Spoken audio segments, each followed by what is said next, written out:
Muy buenas noches y bienvenidos al debate en Popular Televisión. Seguro que nadie pone en duda los beneficios del deporte, y ya no me refiero a los de la salud, que evidentemente son muy importantes, indudables, sino los que tienen que ver con los valores. Valores del deporte en general, como es el espíritu de superación, de sacrificio, el esfuerzo, el compañerismo, el respeto también al rival, el juego limpio. Valores también en el fútbol. Y digo también en el fútbol porque sin duda merece un capítulo aparte. Es un deporte que en determinados países, por ejemplo aquí en España, mueve grandes cantidades de dinero, mueve masas, y son elementos que cuando entran en juego pues hay que tenerlos muy en cuenta. En cualquier caso, esos valores positivos es muy deseable que sean transmitidos a través de la educación hacia toda la sociedad, que se extiendan, y muy especialmente en cuanto a las generaciones más pequeñas, en cuanto a los chavales.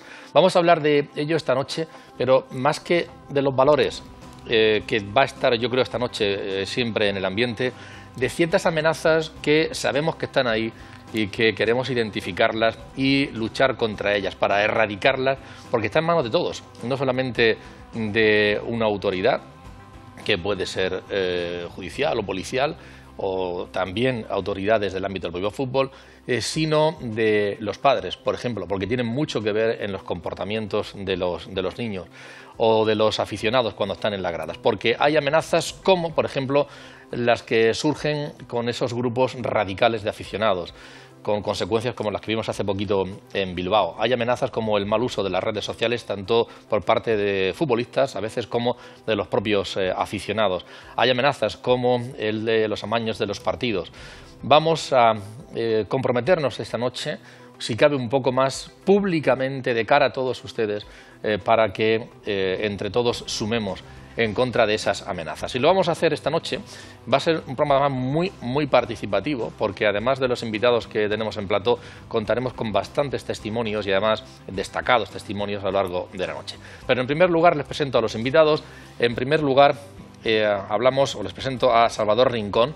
Él es asesor jurídico de la Federación Murciana de Fútbol. Salvador, bienvenido, buenas noches. Buenas noches, encantado de estar aquí con vosotros. Contar con Salvador, que es una persona que por cuyas manos pasan muchas de las cosas que yo he mencionado, sí, y algunas otras que me dejo para un poquito después. Bienvenido. También nos acompaña el presidente del Comité Murciano de Fútbol Sala, Luciano Herrero. Hombre, es el hermano pequeño, pero hablando de pequeños, ¿cuántos pequeños hay jugando al fútbol sala? Y que esos valores y que esa educación y que ese respeto esté siempre prevalente en esos ámbitos es muy importante. Buenas noches. Por supuesto somos el hermano pequeño y orgulloso de ser hermano pequeño y de tener un hermano mayor. Siempre nos reflejamos en el deporte rey como es el fútbol, ¿no?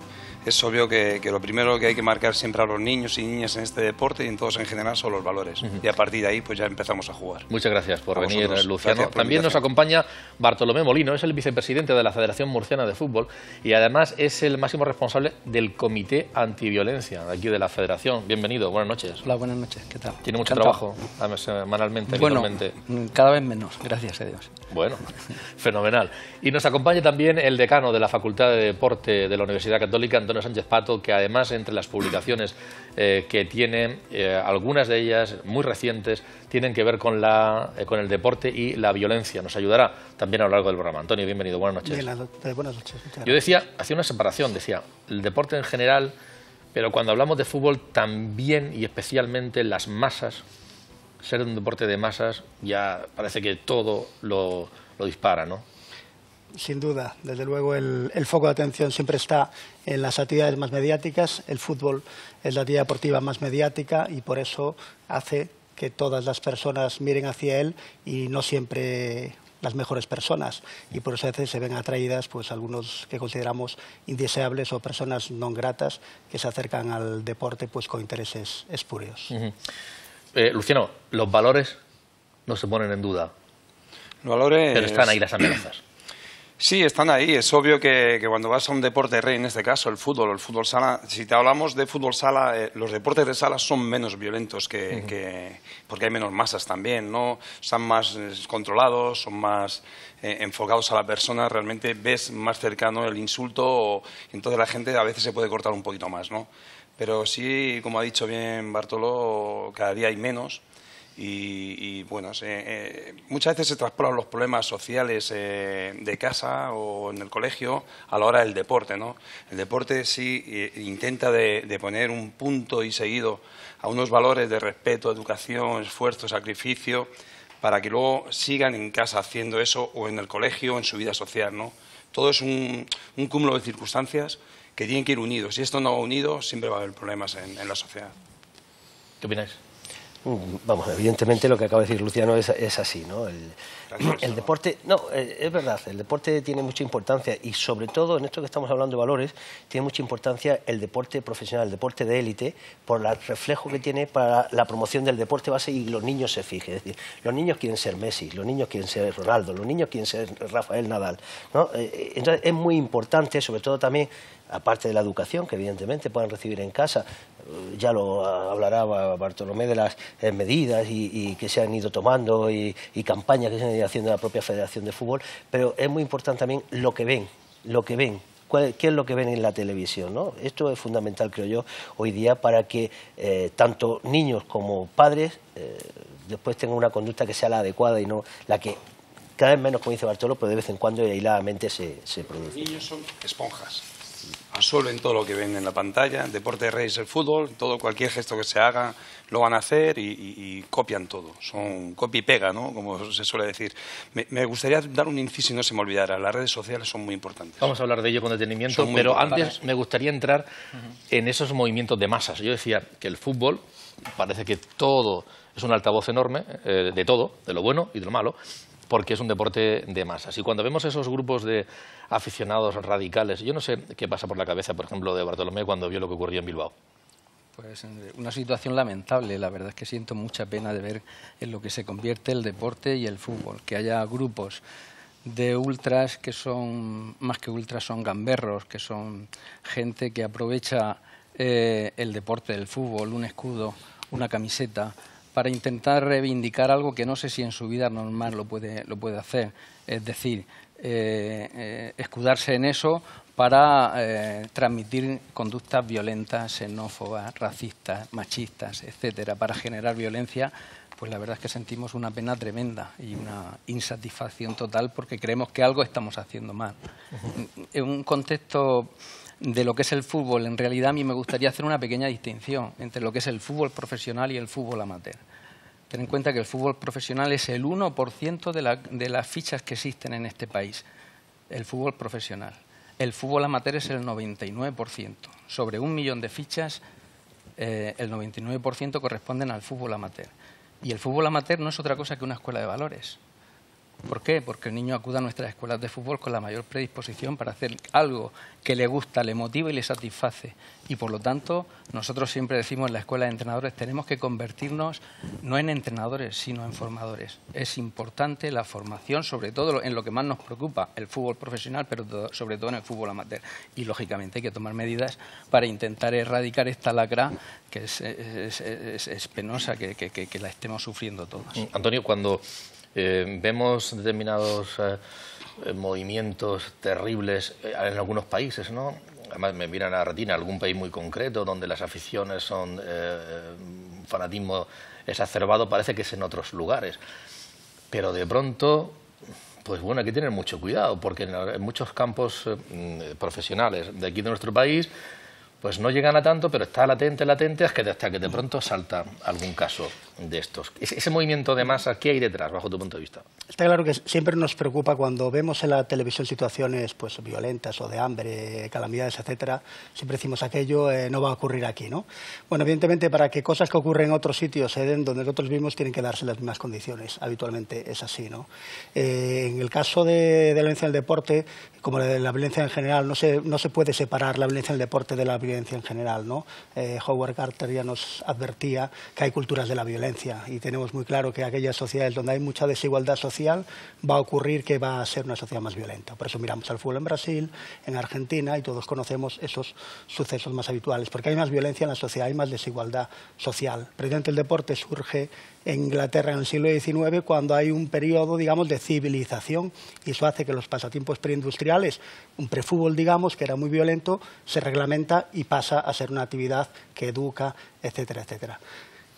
¿Qué ocurre en nuestra sociedad? Pues que no estamos libres, no estamos exentos de la radicalización de ciertos grupos, desde grupos terroristas a asociaciones de distintos grupos de hooligans, etcétera, que lo que hacen es buscar en las capas bajas de la sociedad, en grupos de personas marginales, que no tiene que ver no siempre con el nivel económico, pues digamos algunos adeptos que se unan a su causa, que luego buscan una visibilidad como grupo. No es un problema totalmente social de todas las capas de la sociedad, sino que son pequeños corpúsculos que buscan visibilidad. Y a veces nosotros les damos la visibilidad, los medios de comunicación. No hay nada peor para un grupo de hooligans que lo que busca es enfrentamiento, que la policía se le ponga enfrente, evidentemente, ¿no? Porque lo que estamos consiguiendo es precisamente agitar lo que ellos buscan. Entonces es un tema complejo que tenemos que tener claro, que no se separa de la violencia en la sociedad, pero que en nuestro caso en España no vivimos en una sociedad violenta y estos son, digamos, casos aislados. En el caso de Bilbao vino de fuera. Bien es cierto que quedaron para pegarse con el grupo de ultras del Atlético de Bilbao. Se puede repetir, desgraciadamente, por esto decimos, en el próximo Atlético de Madrid, Olympique de Marsella, que también van a venir de Marsella, que también es otro grupo peligroso, desgraciadamente, ¿no? Yo creo que en España, dentro de lo que cabe, la situación está controlada. Yo creo que la policía de España funciona muy bien y en ese sentido lo tiene. Como todo puede saltar la chispa en cualquier lado, como pasó con los aficionados del Depor y el Atlético de Madrid, que quedaron también, y ahí sí que hubo un descontrol, o por lo menos algo falló. Está el tema de las redes sociales. Algo falló, efectivamente, algo falló ahí y pasó. Pero yo creo que en España efectivamente está controlado. Y si nos fijamos, y esto lo comentábamos antes, desde que entró en vigor la nueva ley contra la violencia, el racismo, la xenofobia y la intolerancia en el deporte, ya no hay una vinculación como había antes clara entre los clubes y los ultras de esos equipos. Es decir, ya no hay una vinculación entre el Madrid y los Ultrasur, entre el Barcelona y los Boys Osnoy, o entre el Atleti y los... no me acuerdo. Por lo menos transparente. En apariencia, por lo menos, o formalmente no puede, porque sí, la propia ley lo prohíbe, ¿no? Y ha habido un distanciamiento, que es verdad que ha conseguido con ello que esa tensión que había, por lo menos, se rebaje, creo yo, ¿eh? Salva, pienso que está controlado, pero lógicamente no nos tenemos que dar por contentos con eso, porque una muerte es un drama tremendo y sabemos nombres y apellidos. El de Manuel Ríos, el de Aitor Zabaleta, el del propio Jimmy, todos, el que acaba de ocurrir hace unos días, y es un drama, y por lo tanto yo pienso que hay que tomar medidas, que hay que ser drástico con las medidas. No se puede mirar hacia otro lado cuando se producen casos de violencia, y hay que legislar. Nos acordamos perfectamente de lo que ocurrió en Heysel en el 85, en Bruselas. Murieron 36 personas, 37 muertos. Más de 600 heridos. Y entonces, aún así no se legisló. Sí, la UEFA tomó medidas, los equipos ingleses estuvieron 5 años apartados de la competición, que les hizo un daño tremendo, claro. Pero tuvo que ocurrir otra desgracia en Innsbruck. 4 años más tarde murieron 96 personas para que realmente se tomaran medidas. Esas medidas fueron muy drásticas. Se elaboró aquel informe, famoso el informe Taylor, que dio a entender que eso no se podía consentir en los campos ingleses. Desde entonces la legislación cambió y en un campo inglés no se permite un grito racista, un insulto, nada. Por eso vemos los cánticos de los aficionados, pues lógicamente, lo que es dentro de los estadios. Pero bueno, se controló mucho más. Cuando salen fuera es otra cosa, pero yo pienso que hay que legislar y hay que ser un poco más de todas maneras, y controlarlo más. En ese sentido, podemos decir que los ingleses tienen el mérito de haber creado el fútbol y exportarlo, y de haber creado el hooliganismo y exportarlo, ¿no? O sea, que en todo caso algo ocurre allí en una sociedad donde hay unas normas y unas pautas tan cerradas y una educación, digamos, herencia de la época victoriana, que hace que la gente vaya a hacer las barbaridades a donde puede. Sitio. Antes la hacían en los campos de fútbol y ahora vienen a hacerla pues a Salou y a otros sitios, ¿no? Yo creo que, lo que pasa que yo creo que es importante diferenciar lo que es el control, tanto legal como policial, de las medidas educativas para evitar que esa gente llegue a esa edad con otros valores y otra comprensión de lo que es el deporte. Todo está en la formación. Ahí quizá, porque yo insisto, creo que las medidas a raíz de esta ley, de luego se endurecieron muy mucho y eso está muy controlado. ¿Cómo, por ejemplo? ¿Se pueden poner ejemplos? Sí, ¿no? En cualquier campo que vemos, por ejemplo, que se enciende una sola bengala, sí. Por ejemplo, el club va a ser ya sancionado, por tanto debe extremar las medidas a la hora de los cacheos, del control de la gente que accede, pero es que más la persona que la enciende va a ser sancionada económicamente, puede ser y ya no hablamos ya del que tira evidentemente un objeto y golpea a un jugador, como el chaval aquel de Valencia cuando el famoso gol del Barcelona, ¿acordáis? Que se pusieron a celebrarlo mirando a la grada y tiró una botella, fue sancionado con 6 meses sin poder asistir a un estadio, aparte de la sanción económica. ahora está mucho más serio la cosa. Esto nos retrotrae un poco a un poco lo que sería esa visión que daba del Estado Michel Foucault, ¿no? de vigilar y castigar. Laporta lo que hizo fue poner cámaras en todos los puntos del estadio, que no queda ningún punto. Sí, el famoso control interno. Además, es el gran hermano. Lo recoge la ley del deporte, ya lo recoge. Las personas van a un espacio relajado, donde van a disfrutar de un encuentro deportivo, y eso son medidas de control, pero nunca solucionan, porque eso genera la exteriorización del problema. Al final se pegan en la calle, se pegan en otros sitios. Son necesarias, son fundamentales. Pero que además, tenemos que atajar efectivamente también con uno de los pasos medidas. de la ley es que no solo castiga conductas que se producen dentro del estadio, sino que castiga conductas que se producen en los medios de comunicación y en los aledaños del campo. Pues hablando de medios de comunicación y enlazando con lo que entraba antes Luciano, hablaba de las redes sociales. Bueno, ahora son peligrosas, pero ¿son peligrosas en las manos de los futbolistas o de los aficionados? En general, porque hay futbolistas que son personas y son descerebrados, y los descerebrados son lo que hemos dicho antes, nos reflejamos en ellos, tiramos cualquier tipo de cosa, luego pedimos perdón y eso es muy fácil, pero ya esa red social ya ha dado vueltas al mundo entero con todos sus comentarios y lo que puedan decir, y eso sinceramente, antes de poner cosas en un Twitter, en Facebook, Instagram, etc., pues hay que pensar un poquito. Yo creo que son muy peligrosas. O gente de menos nivel que pone, bueno, si este tiene 100.000 seguidores o 200.000, yo voy a poner una tontería para ver hasta dónde llego, ¿no? Y qué repercusión va a tener, ¿no? Eso ha sucedido hace poco precisamente en un pueblo local de nuestra región, ¿no? O sea, un hombre dice una tontería, tiene una repercusión bastante importante porque se había fijado en otra persona que tenía 58 o 60.000 seguidores, ¿no? Y al final, pues te pones a pensar por qué lo hace, por qué no lo hace, hablas con ellos y te dan su opinión, pero al fin y al cabo no tiene perdón, ni tiene tampoco excusa ni disculpa, ¿no? O sea, es peligroso. Precisamente el diario El País acaba de hacer hace unos días un informe, Antonio, que le pedían la opinión precisamente a Antonio Sánchez Patos sobre qué ocurre cuando se están jugando partidos de fútbol. Analizaron bastantes partidos. Vamos a intentar ver ese informe. Ha analizado una serie de partidos de fútbol y se veía que mientras que se están jugando, los aficionados de esos equipos, pues las redes sociales arden con insultos, con amenazas, ataques homófobos, racistas, etcétera, etcétera. Es decir, es una herramienta lo que pasa es que no podemos decir que no se use, porque se va a usar, está aquí. Queremos que el deporte sea una reserva de valores de la sociedad, y lo es, y debe de serlo. Pero no podemos olvidar que todo lo que ocurre en la sociedad va a tener un reflejo y además magnificado en el deporte. Las redes sociales son algo habitual, entonces en el deporte también van a ser. Y además hay un problema añadido, que en el caso de uno de los fenómenos propios del juliganismo y de las personas o los espectadores pues que lanzan un objeto, cuando realmente pensaban que no los iban a ver, era el tema de la invisibilidad dentro de la masa. Lo mismo ocurre con las redes sociales. Por eso hay que decirle a la gente, y yo creo que esto se dice también para buscar un trabajo, etcétera, van a ver lo que has puesto en Facebook, etcétera, en Twitter. Entonces la gente tiene que ser responsable y pensar que cuando hace algún tipo de comentario, eso, si es ofensivo, no va a ser gratis, ¿no?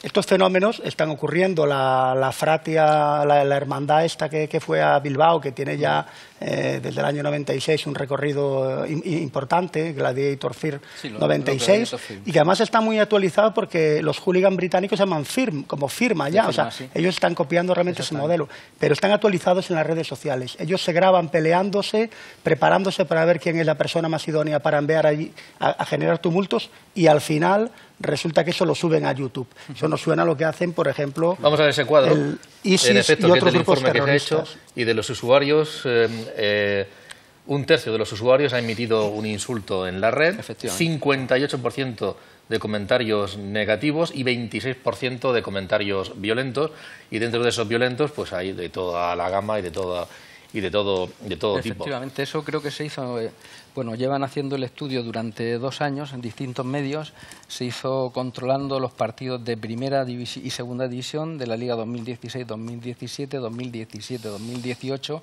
Copa de Rey, Supercopa, etcétera. Y entonces prácticamente esa es la conclusión final de redes sociales. 1 de cada 3 comentarios son insultos y más del 20% de esos comentarios son violentos además. O sea, algo estamos haciendo mal y algo tenemos que corregir. Nosotros desde nuestro comité, fundamentalmente las prevención. Nosotros tenemos un equipo de trabajo que vamos a colegios, a institutos, a centros educativos, con psicólogos, con criminólogos, y mis propios niños nos preguntan, oye, pero es que esto tiene repercusión, o sea, no lo saben, o sea, niños de 13 o 14 años que no sepan todavía cuando están en un centro educativo qué repercusión tienen las redes sociales, creo que hay mucha labor que hacer ahí realmente. Y también es sancionable, evidentemente. Ese es un problema que existe, es decir, desde el punto de vista federativo, la federación como tal, la potestad disciplinaria no abarca a los espectadores, no abarca al usuario al que dice algo en una red social. Nosotros nos podemos solo, como dice el Código Disciplinario, sancionar a aquellos que están bajo la estructura federativa. Por tanto, si alguien insulta en la puerta, nosotros no podemos hacer nada. Si el que hace el cántico ofensivo dentro de un estadio, como tal a la persona no podremos. Después se podrá castigar al club con prohibición de ocupación de determinadas zonas de la grada, desalojo, etcétera. Pero como tal, la federación no tiene potestad sancionadora. Pero estás hablando del uso por parte de los aficionados. Yo voy a hacer una pregunta muy directa. Cuando llega Piqué y hace unas declaraciones, ciertas declaraciones que lo hemos oído, o mete un tuit, ¿es libertad de expresión? Digo por el jurista. ¿Es libertad de expresión o es incendiario? Te voy a contestar con otra pregunta. No sé si eres del Madrid o del Barça, no, pero bueno, me da sí, igual. del Madrid, no lo digo claramente, Madrid, vale. para que no haya duda. No, pero te voy a responder con una pregunta. ¿Insultar al rey y al himno de España, tú qué piensas que es? Depende, porque luego cuando llega a los juzgados... Yo puedo pensar en este caso que efectivamente es un insulto y es una incitación a la violencia y por tanto se le podría aplicar al señor Piqué con sus declaraciones esta ley, la ley 2007, porque provocó situaciones tensas con los propios aficionados que querían a la selección española. Ahí vimos las imágenes como la Guardia Civil en Las Rozas se dirigió a varios aficionados que simplemente están diciendo Piqué fuera y chillando e insultando. No insultando, porque tampoco llegaban a insultarlo, habían pancartas, y sin embargo fue la Guardia Civil, por defender a ese señor que yo para mí estaba ofendiendo al resto de españoles, o de una forma por lo menos no tiene sentido que estés con la selección española y estés hablando de independentismo, etcétera, etcétera, y sin embargo la Guardia Civil protegió al señor Piqué expulsando del entrenamiento a aquellos señores que fueron a silbarle, porque era lo único que hacían, silbarle. Te digo, para mí, claro que habría sido de aplicación esta ley, por esos comentarios que pueden incitar a la violencia, como de hecho, sin querer o queriéndolo incitar. Sin embargo, después te puede llegar el Tribunal de Justicia y decir que eso es libertad de expresión, como pasó con las pitadas al himno. Además, Salvador, hay una cosa muy importante. Cuando pensamos que el deporte es una herramienta educativa, estamos hablando de que la práctica del deporte nos infunde todos los valores que se han dicho aquí. Pero hay que pensar que un deportista profesional no ha hecho solo deporte de una etapa de su vida, lleva toda su vida socializándose a través del deporte. Esas personas tenemos que exigirles más, porque como se decía al principio, ellos son modelo, son ejemplo para los demás. Yo creo que a estas personas, igual que a Pepe, a otros jugadores que tenían una agresividad excesiva, hay que reeducarlos, yo ahí sí que efectivamente... por el impacto que tienen sus declaraciones. No porque intrínsecamente descontextualizadas pudieran ser ofensivas si las dice en una cafetería o un grupo de amigos, pero claro, están retransmitidas en directo. El lunes pasado se celebraba, voy a dar la palabra más sobre esta cuestión a los invitados, pero miren ustedes, yo les decía al principio que además de los invitados que tenemos aquí íbamos a ser un programa bastante participativo y además con declaraciones de lujo sobre esta cuestión. El lunes pasado se celebraba en Castellón la gala de la Asociación Española de la Prensa Deportiva.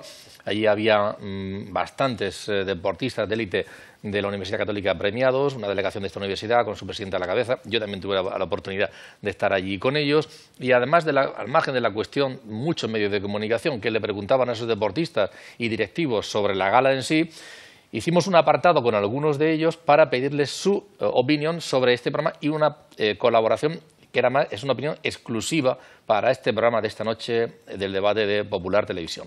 Opiniones tan cualificadas, insisto, en exclusiva para este programa, como la del actual seleccionador nacional de fútbol, Julen Lopetegui, o de otra anterior, como, y además capitán de la selección española del Real Madrid, como José Antonio Camacho. ¿Qué opinan sobre estos movimientos violentos y las redes sociales?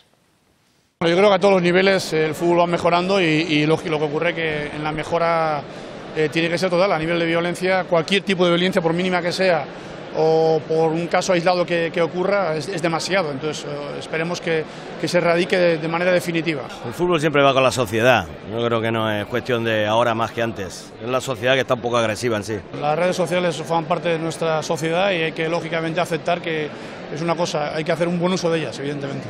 mí me parece bien el uso de las redes sociales siempre que sea todo para positivo, pero si te escondes detrás de las redes sociales para ser un cobarde, no me parece bien. Bueno, breves y claros, ¿qué os parecen? Camacho es Camacho, claro y contundente. La de Camacho me parece contundente, ¿Perdón? creo que ha puesto el dedo en la llaga.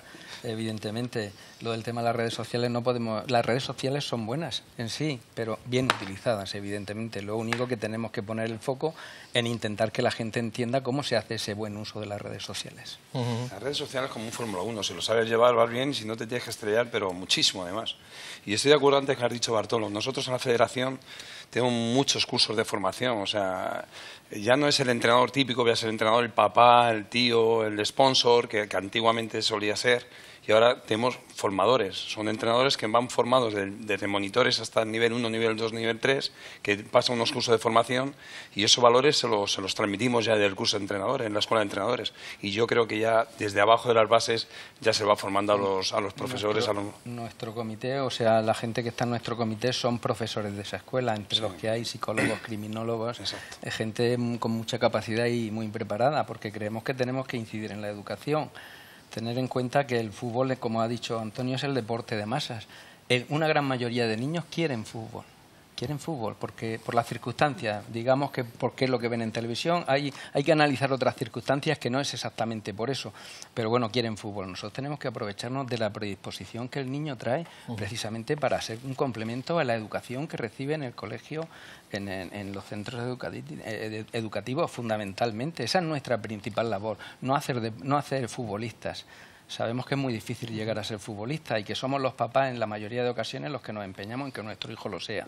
Y ellos no, ellos quieren ser felices, divertirse. Pues eso es lo que hay que potenciar desde abajo y entonces creo que lo conseguiremos porque, ya te digo, valores, fundamentalmente valores. Somos la mayor escuela de valores y de la vida. Habla Bartolomé de educación y de niños y con iniciativas como, por ejemplo, esta que vamos a ver y que nos hemos traído, hemos recogido.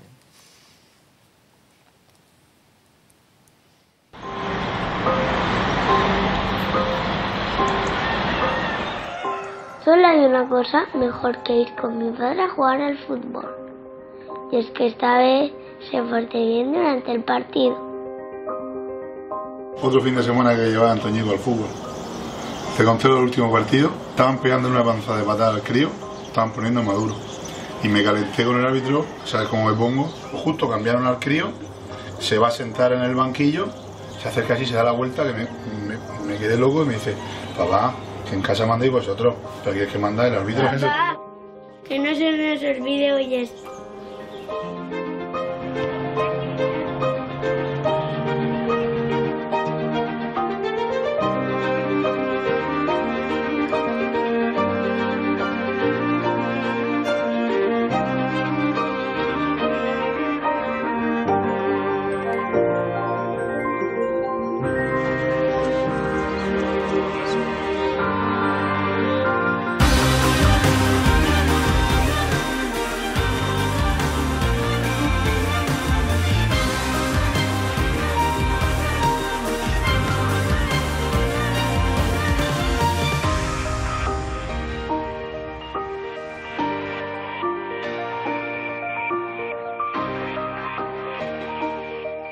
De eso se trata, ¿no, Bartolo? De eso se trata, evidentemente. De que ellos entiendan que realmente el fútbol es un deporte y está para hacer amigos, no para crearse enemigos. Habla del padre, y yo quiero incidir en ese tema.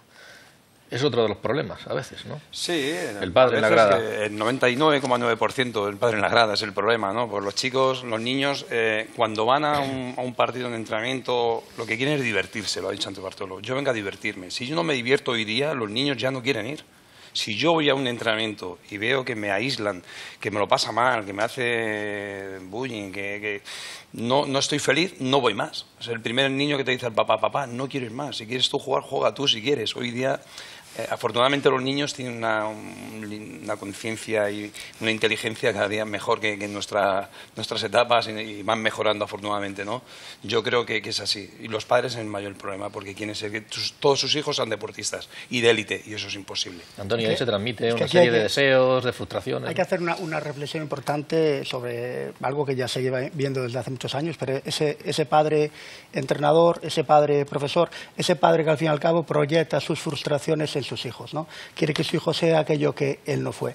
Y esto es un problema. Yo además tengo una teoría que me voy a atrever a decir con cautela, y que el modelo deportivo que estamos teniendo en estos momentos en España, fruto de la crisis económica, ha hecho que no haya mucho dinero para el deporte escolar. Entonces, el modelo federativo, que es un modelo muy maduro, hablamos para unas categorías superiores, se está reflejando demasiado en las categorías inferiores. Ya prácticamente es el único modelo que hay. Y el modelo federativo deportivo, que es muy bueno para ciertos momentos, cuando los padres piensan que su hijo va a ser realmente ese futuro Messi y no son capaces de entender que es una actividad deportiva, formativa, etcétera, pues van allí y se encuentran con las frustraciones que se encuentran en la sociedad. Pero también con la violencia escolar, la vemos, el bullying, etcétera. O sea, nunca podemos separar el deporte de la sociedad. Los mismos fenómenos los vemos reflejados. En ese sentido, como decía Bartolo Luciano, el tema de las redes sociales es muy importante, que si el deporte entendemos que es herramienta educativa, hay que educar con esa herramienta, con profesionales. Si tú dejas a unos niños un balón en un patio, van a acabar peleándose, porque hay que aprender a jugar al fútbol. Hay que aprender no solo la técnica, sino también la táctica y los valores. Lo mismo en las redes sociales. Hay que enseñar las redes sociales. No solo es poner un tuit. Hay una serie de reglas, de códigos, etcétera. Y tenemos que volcarnos en esa fase educativa. En ese sentido, aunque estamos hablando solo de competición federativa, fundamentalmente hay una parte muy importante de la competición federativa que es lo que llamamos interescuelas. En lo que de menos es el resultado que se produzca. De hecho, se limita el resultado cuando hay una diferencia de goles, ya no se siguen computando goles y demás, ¿no? Porque, pero los padres no perciben esa visión que se hace desde el ámbito federativo. Yo como padre lo veo en las competiciones de los fines de semana con mis hijos, en atletismo y en baloncesto. Yo percibo eso como persona del mundo del deporte, ¿no? Y el problema es educar a los padres. Ese es el gran problema. Pero entonces llegamos a la conclusión de que entonces la violencia o esa situación no la provoca el deporte. No.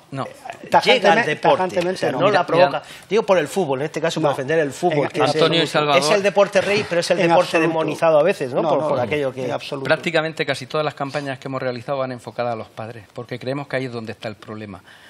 Nos cuesta mucho trabajo llegar a ellos, porque cuando hace una charla para padres resulta que van siempre los mismos que van al instituto cuando se trata de hablar de tu hijo, los que se portan bien. ¿Cómo llegamos a ellos? Pues nosotros una de las primeras campañas que hicimos fue Los padres también juegan. Y entonces un niño hizo unas viñetas con los 10 errores que cometen los padres para repartirlo en la grada. Te puedo decir que tuvo un grandísimo éxito, y todas las federaciones a nivel nacional copiaron un poco los 10 errores que los padres cometemos y que no somos capaces de reconocerlo. Sí, porque nos lo dice nuestro hijo, porque lo ven en una viñeta. Si en vez de viñeta hubiésemos puesto frases, seguramente no las hubiesen leído. Entonces, pero que cada 8 días se van esas viñetas y se olvidan de la mente también. Sí. Realmente tenemos que incidir sobre los padres. Hay que educarlos cuando son niños, no cuando son padres. Lo que pasa es que, claro, son más complicados. Decía de opiniones cualificadas y en exclusiva para este programa. Y si lo eran, evidentemente, la de los seleccionadores nacionales de fútbol, Julen Lopetegui y José Antonio Camacho, ya me dirán ustedes, las que les ofrecemos a continuación, para este programa, hechas por el presidente del Comité Olímpico Español, Alejandro Blanco, y el presidente de la Asociación Española de la Prensa Deportiva, Julián Redondo. Bueno, la violencia ahora mismo, por desgracia, está presente en algunos sectores de la sociedad, pero a mí me gustaría separar la violencia de lo que es el fútbol. No son aficionados al fútbol, son auténticos animales que lo único que hacen es buscar un espectáculo que tenga repercusión para crear problemas. Entonces lo que hay que tener es endurecer mucho las sanciones, que esa gente no puede estar en los estadios ni en recintos en donde la gente normal va a ver un espectáculo. Creo que es muy importante, y lo he dicho muchas veces, separar eso de la aficionada al fútbol. Y hay gente que no puede estar ni en teatros, ni en espectáculos deportivos, ni en los campos de fútbol, ni en espectáculos musicales, ni en ningún tipo, porque son violentos y van a generar violencia. Yo estoy a favor de las redes sociales dentro de un orden, porque la gente que se escuda en el anonimato para ser viles, cerriles, cobardes y sinvergüenzas, yo creo que esa gente no está en una red social, ni siquiera merece estar en una comunidad de vecinos. Ahora bien, yo creo que frente a todo ello, frente a la barbarie que hemos visto en San Mamés hace unos días, cómo falleció Inocencio Alonso, el Erchaina, la respuesta del público, afortunadamente lo que vemos es que la respuesta del público es mayoritaria contra la violencia, y los deportistas son ejemplo en todo esto. Y lo que debemos hacer un poco entre todos es desterrar a los radicales, desterrar a esta gente montaraz que lo único que provoca es dolor en el deporte, y el deporte no es eso. El deporte es lo que hemos visto aquí esta tarde. Aquí esta tarde se refería a la gala en donde eran premiados, pues eso, Mireia Belmonte, también asistió David Cal o tantos otros, Jennifer Pareja, no sé, mucha gente aparte de los premiados, otros muchos. El Villarreal, por ejemplo, mostró también su compromiso, que está haciendo muchas iniciativas en este ámbito. Ha tocado un tema que es el de, vuelvo a repetir, de la importancia que tienen también la Fuerza y Cuerpo de Seguridad del Estado y lo que se juega muchas veces cada día, ¿no? En situaciones como las que vimos los otros días. Me permití, voy a contar una anécdota al hilo de esto, cómo la intervención de la fuerza pública sin querer pudo evitar un altercado hace ya casi 40 años. Esto lo comentó el periodista Javier Ronda en una conferencia que dio en la Universidad de Cantabria, denominada Anécdotas judiciales y anécdotas con tricornio. Cuenta y dijo así: hace 20 años se jugó un partido de fútbol de máxima rivalidad en Extremadura. Era el último minuto y el marcador seguía a 0. De repente se produjo un claro penalti a favor del equipo visitante. El árbitro se dirigió hacia el lugar del lanzamiento y observó que el comandante de la Guardia Civil, ubicado detrás de la portería, le hacía señales con el dedo índice a la altura del cuello, moviéndolo horizontalmente de un lado a otro.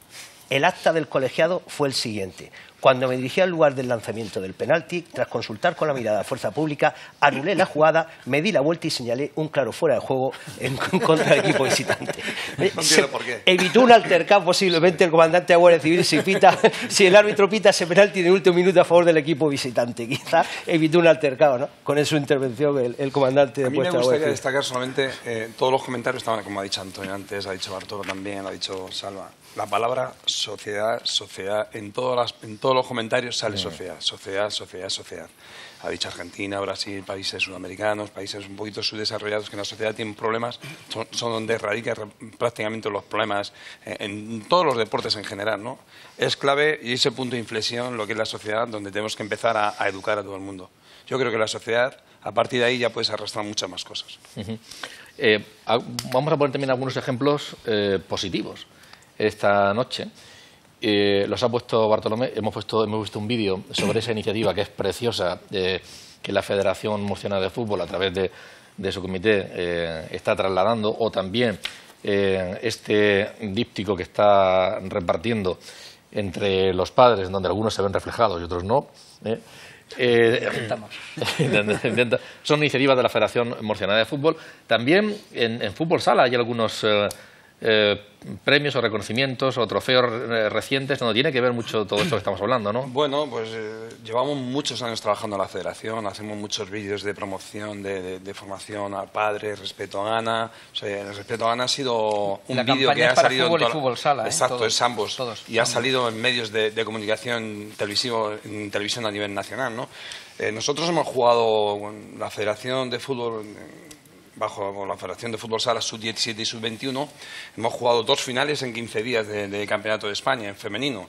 Uno ha sido en Burela, en Galicia, hemos sido subcampeones de España y hemos sido campeones del juego limpio, ¿no? O sea, ¿qué significa el juego limpio? Pues el respeto a los árbitros, el respeto a las jugadoras. Si hay alguna falta es obvio que tiene que haber. Durante 40 minutos de partido hemos jugado 5 partidos, hemos sido los que menos falta hemos cometido, pues al final te llevas el premio. Hemos jugado hace 3 días en Salou, como decía antes Salou, Antonio, el tema de algunos ultras de otros países. Hemos jugado también Campeonato de España Sub-21 femenino, también hemos sido subcampeones de España, hemos jugado perdimos la final con Cataluña, supimos perder un gol que no entró, y encima nos llevamos también el juego limpio. O sea, esos son unos valores que la Federación transmite pues al trabajo de mi compañero Bartolo, antiviolencia, toda la Federación, son los valores que intentamos transmitir a todos los padres. Nosotros cuando viajamos damos 12 convocados, pero no solamente viajamos, damos 12 convocados, entregamos la ropa y viajamos, no, hablamos con todos los padres. Queremos comportamiento en la grada, no queremos insultos ni al equipo contrario, ni árbitros, ni nada. Entonces intentamos. Habrá casos que se nos van de nuestras manos porque no podemos controlar lo verbal de las personas, pero sí es cierto que nosotros desde la Federación ponemos todos los medios. Si hemos puesto ejemplos de la Federación Murciana de Fútbol o en el caso de fútbol sala, vamos a poner otro ejemplo más. Estamos en una casa, esta popular televisión, en la Universidad Católica, donde equipos del equipo de fútbol, por ejemplo, o no hemos hablado, pero por poner también el ejemplo de baloncesto, hay iniciativas pues permanentes de compromiso, como por ejemplo pues junto a la obra social La Caixa en todos los partidos de fútbol sala, perdón, de fútbol, se han hecho acciones a favor de Aspermur, Asperger, Jesús Abandonado, Fundaun, de Genes, Asociación Española contra el Cáncer, en baloncesto directamente, por ejemplo la lucha contra el cáncer de mama, o a visitas a los niños hospitalizados en varios hospitales de aquí de la región.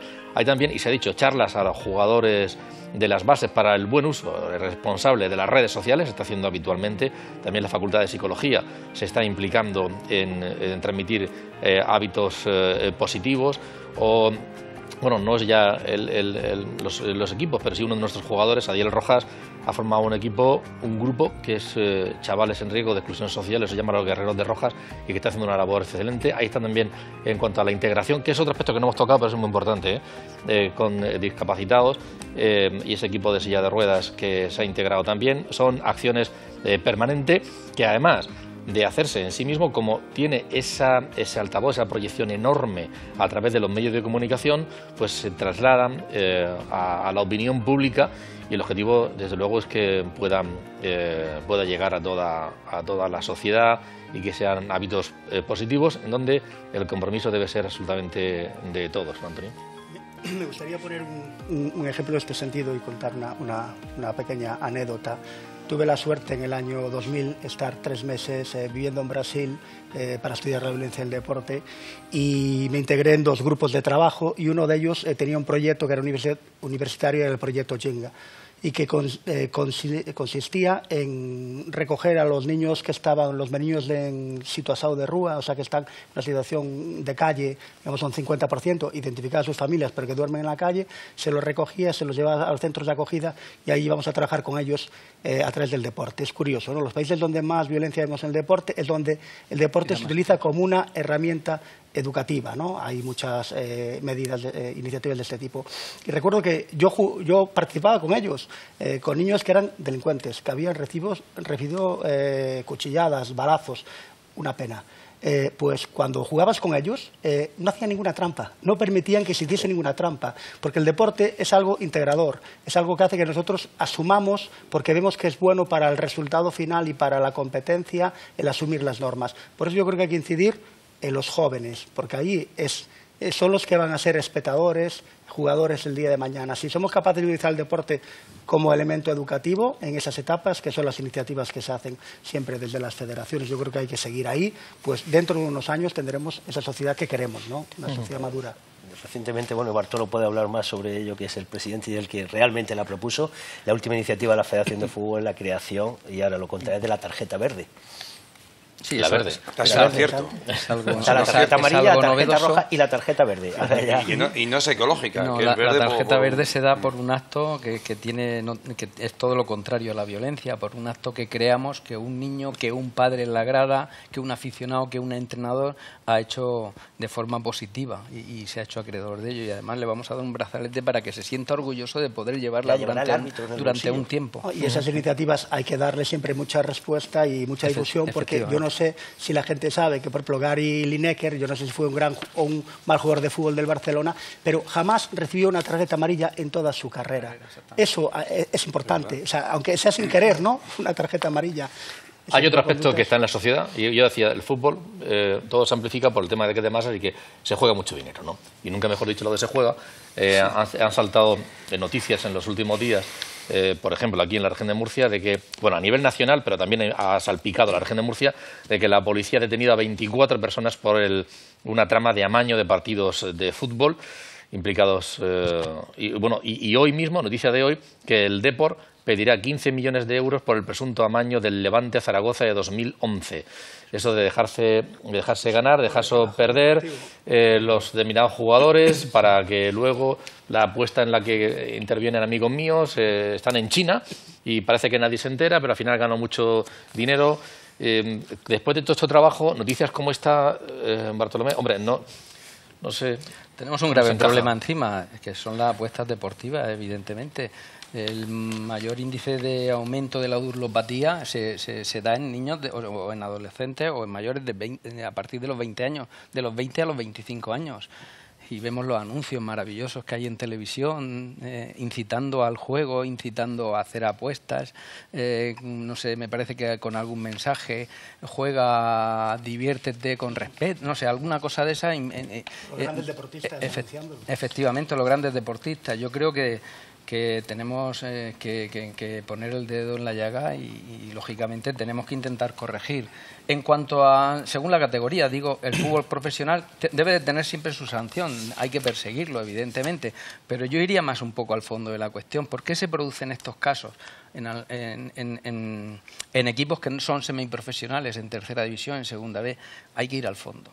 Sabemos que luego hay problemas, los jugadores no llegan a final de mes, se encierran en los vestuarios. Tenemos que, no sé, habilitar políticas para que esa gente pueda tener un trabajo digno y que ese trabajo pueda permitirle, una vez que han desplazado a su familia, llegar a final de mes y poder ejercerlo de forma digna. O sea, no digo que esté de acuerdo con que eso se produzca, ni mucho menos. Lógicamente, al que comete un error o un delito hay que perseguirlo, evidentemente, pero que tenemos que incidir en ese fútbol, sobre todo semiprofesional, tercera, segunda B, para que eso no se produzca, para que ese jugador, los años que dure su carrera, se pueda defender dignamente. Salvador, las redes sociales están ahí, otra cosa es el mal uso.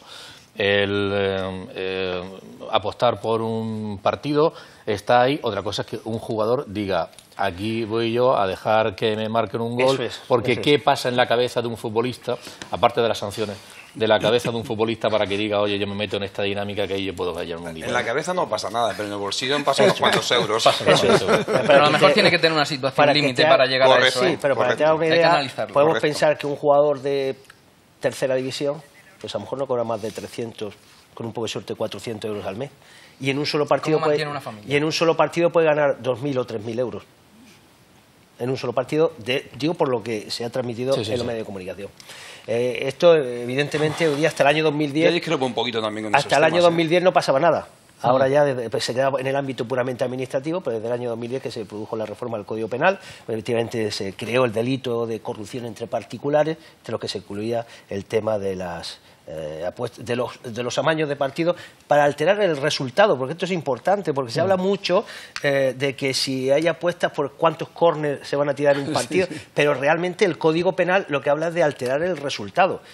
Yo lo dejo aquí, pero tengo mi duda si en un partido hay una apuesta, o si se van a producir 13 córneres o 15 córneres, pero el resultado es el que sea, porque se gana, queda el resultado que tenga que ser. Es decir, que no sé si por ahí, si como consecuencia de 15 córneres se meten 15 goles, ya será otra cosa, pero en principio lo que se castiga efectivamente es que haya amaños para alterar el resultado normal, ¿no? La Federación Española de Fútbol, a raíz de la modificación del Código Penal, también modificó su código disciplinario, de forma que estas conductas de amaño de partido se recogen, o de apuestas, se recogen dos artículos concretos, uno el 75 relativo a la predeterminación de resultados y el 75 bis que se creó a raíz de la reforma del Código Penal, que es precisamente para la prohibición de participación en juegos y apuestas por parte de jugadores, directivos, etcétera, que conlleva o están en ambos casos tipificados como infracción muy grave.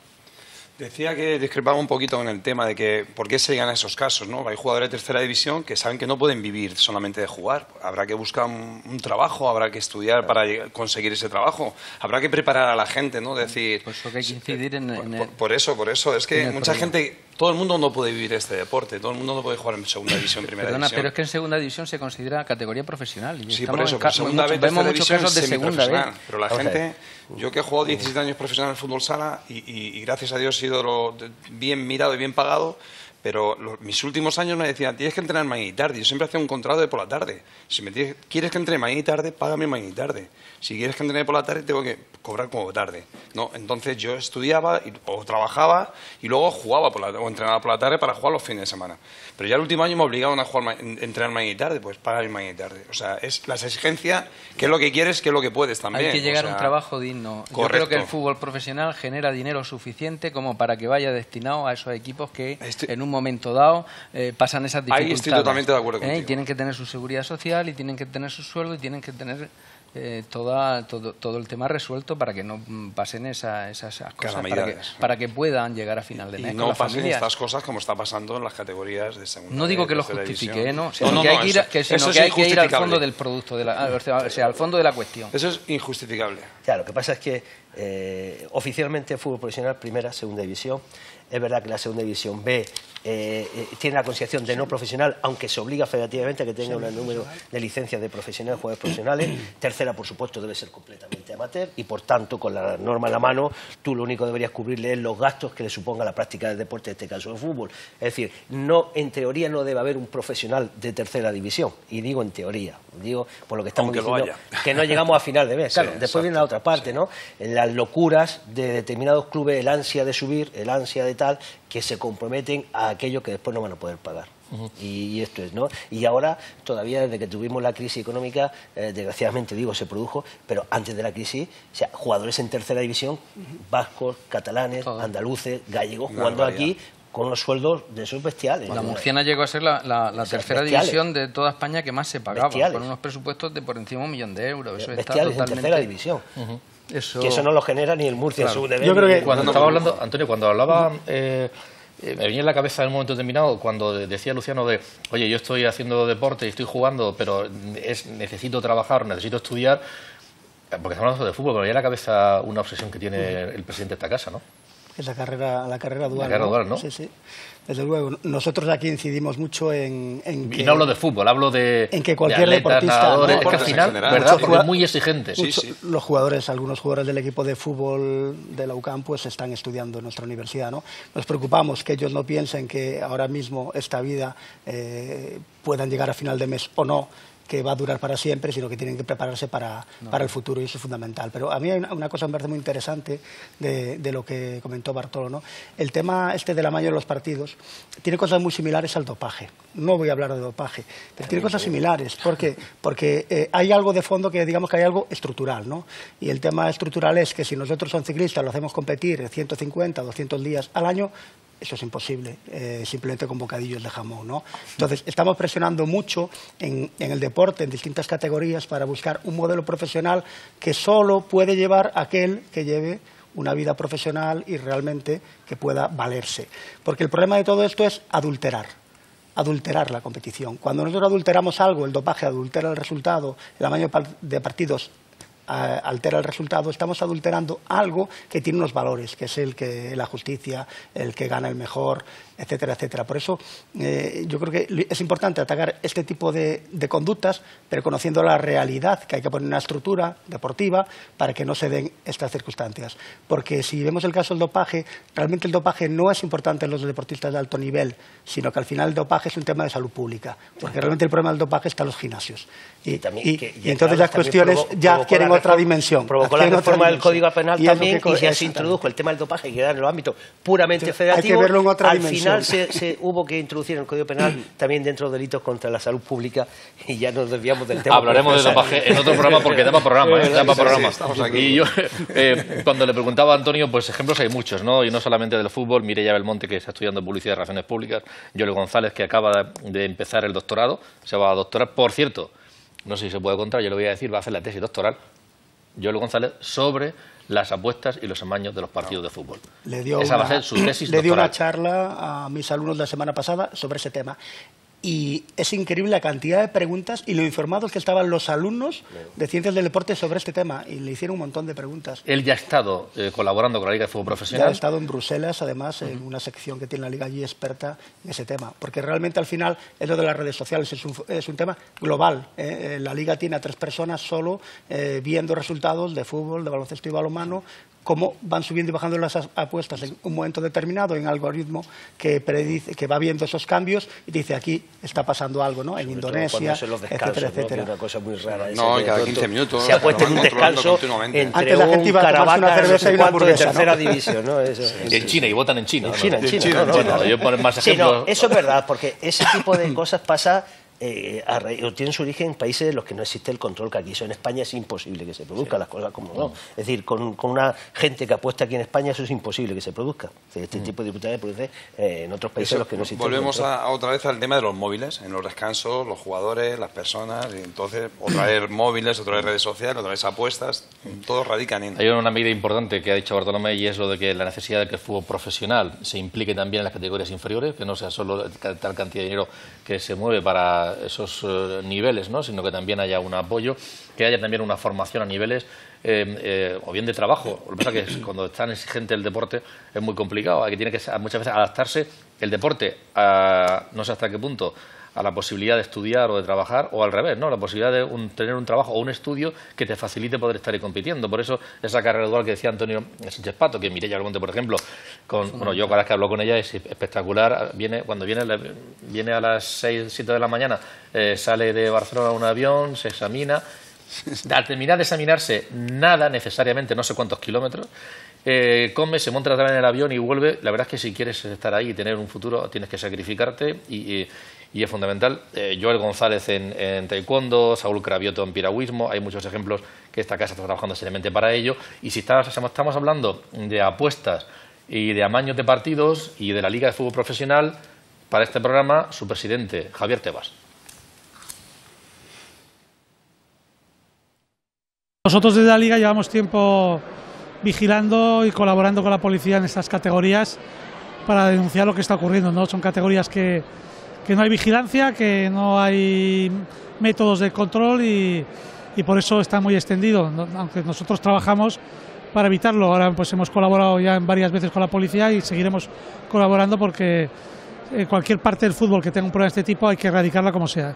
En España recordemos que también el Osasuna Betis también va a haber juicio, o sea, de hace unos años. Y bueno, esa frase que tanto he dicho y que incluso ha sido humor de la verdad jurídica se va acercando a la verdad real. Bien, son declaraciones de Javier Tebas. La verdad es que la Liga de Fútbol Profesional, Antonio, parece que está trabajando seriamente en este ámbito, ¿no? Nosotros desde la UCAN, como hemos colaborado con ellos, conocemos perfectamente esa estructura y yo creo que Tebas, que es una persona lista, tiene claro que para que yo pueda vender la Liga de Fútbol y competir con Inglaterra y con Alemania en el mercado asiático, tengo que tener un producto, digamos, que sea vendible. Ahí no cabe la violencia, no caben los amaños de partidos, no caben, digamos, las conductas que afeen de alguna manera ese espectáculo. Y hoy en día que el marketing es fundamental, la imagen que podamos dar del deporte, en este caso del fútbol profesional, porque hay que tener en cuenta que el fútbol profesional es una cosa muy distinta al fútbol amateur, ¿no? Hay que diferenciar perfectamente un producto que está hecho y diseñado para ser consumido, donde hay unos deportistas, pero que son profesionales que viven de eso, de lo que es el deporte como una herramienta que es fundamental para la educación. Bien, pues para terminar el programa, dos cuestiones. Recoger una opinión de nuestros invitados y luego les voy a dejar con unas imágenes que yo creo que a todos nos van a venir a la retina y a la memoria, pues esos valores francamente positivos, excelentes, y son muy emotivas todas ellas. Nos van a traer recuerdos. Eso para terminar, pero antes me gustaría pedirles, no sé si podemos trasladar algún mensaje de compromiso, de sumarse a, porque hemos hablado de cosas muy negativas, pero por encima de todo está lo positivo. El mensaje iba a decir que a pesar de lo que esta noche hemos hablado aquí, evidentemente es fundamental que los niños hagan deporte. Esto es fundamental, que los niños hagan deporte porque será tiempo que le quitamos a las maquinitas, a las Play, al móvil, a estar delante de la televisión parados. Que los niños hagan deporte, que sin duda les va a beneficiar. Además hay una cosa, voy a robar un instante. Muchas veces decimos, oye, y es bueno que sea en deportes de equipo, por la relación, porque si hay algún problema enseguida se identifica antes. Pero es que el deporte incluso que practica en individual también lo tiene. Me llama la atención poderosamente cuando hay un ciclista que sube el Tourmalet y lo hace muy bien y al terminar le pregunta, ¿cómo que? Haga una valoración y dice, hemos podido, habla en plural, primera persona en plural, y dice, hemos podido, hemos conseguido, es decir, tiene muy presente que hay gente que ha trabajado con él, que le ha preparado, que le ha alimentado, que gente detrás, y la verdad es que es excepcional, ¿no? Los gregarios. Exactamente, los gregarios como parte del equipo. Es decir, que cuando incluso los individuales, también todos esos valores que hablábamos de equipo también están. Como te dicen cómo tienes que ir marcando los pasos, los directores de equipos te marcan prácticamente. Pues yo creo que deberíamos de incidir en la educación fundamentalmente y aprovechar este deporte para que sirva de ejemplo de cordura, de sentido común, de tolerancia, de respeto a lo diferente, a lo contrario. Pues en la misma línea, el compromiso, la responsabilidad, el respeto, el esfuerzo, la convivencia, trabajo en equipo, todo eso es clave. Aunque sea uno de forma individual, uno solo nunca hace nada. Todos juntos sumamos mucho. ¿Tienes buenos amigos en equipos rivales? Muchos. Precisamente ayer estuve en Zaragoza y un compañero mío de la selección española siempre ha jugado en contra y se enteró que estaba ahí, comimos, pasamos un día maravilloso. Tengo prácticamente todos los del equipo contrario son amigos, prácticamente. No tengo ningún enemigo. Es una de las grandes cosas hermosas también. Porque los fútbol, que ¿no? tenía los maté a todos. O sea. Antonio. No, bromas aparte. Sí, la verdad es que sí. Me ha dado mucho, perdón, Antonio, me ha dado mucho el deporte en general y tengo mucho que agradecer a los valores que me ha dado el deporte. Lo intento plasmarlo en las bases del fútbol sala en la región de Murcia. Antonio. Yo creo que el deporte es el fármaco más barato y más eficiente que hay en nuestra sociedad. Pero, como decía David Cal en una conversación, él cuando era pequeño e iba a practicar el piragüismo como deporte individual, decía, yo volvía porque me lo pasaba bien con mis amigos. Entonces no perdamos, como decía, ha dicho Zidane y muchos otros grandes deportistas, no perdamos ese espíritu del juego que es tan importante y que vive el deporte a través de los niños, y no dejemos de mirar el deporte pues con esos ojos. Los valores del deporte son admirables. Deben ser transmitidos todos los valores del deporte, que hablamos de superación, de esfuerzo, de trabajo en equipo, de respeto al rival, de amistad con el rival, etcétera, etcétera. Incluso también los del fútbol, que tanto poder tiene y que nos deja imágenes preciosas. Algunas de ellas las hemos cogido. No hace falta explicación ninguna, cuando ustedes las vean van a saber perfectamente qué sentimientos, de qué imágenes se trataba, qué sentimientos son los que se producen. Estamos satisfechos de haber hecho este programa aquí en esta casa, en la Universidad del Deporte, y después de esas imágenes un mensaje muy especial para poner el punto final al programa. Buenas noches a todos.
A mí me gusta decir que la vida es un partido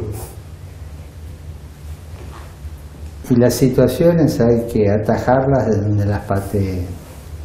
La vida hay que tomarla como viene. Después, ¿qué hacemos con eso? Pero no hay que dejarla pasar. El partido hay que jugarlo. Y en el partido de la vida pongamos en juego los valores que queremos para nuestros jóvenes y nuestros niños. No es un partido para ganar dinero, para enriquecerse.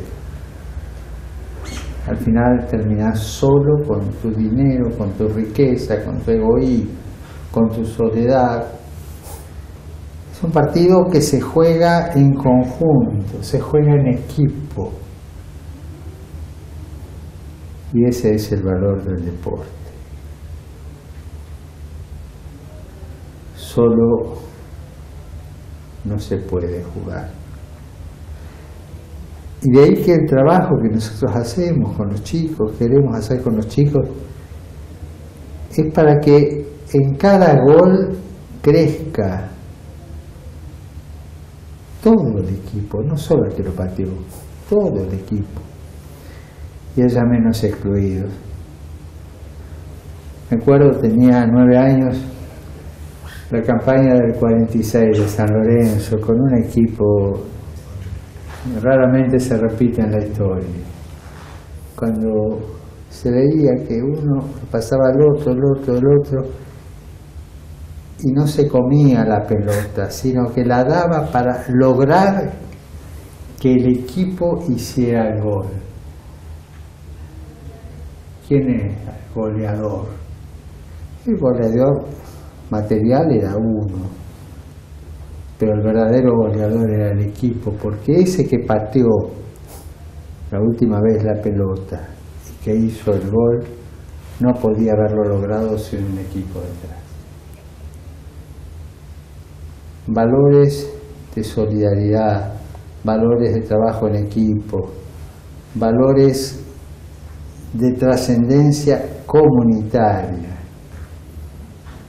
que nos privan de todo egoísmo.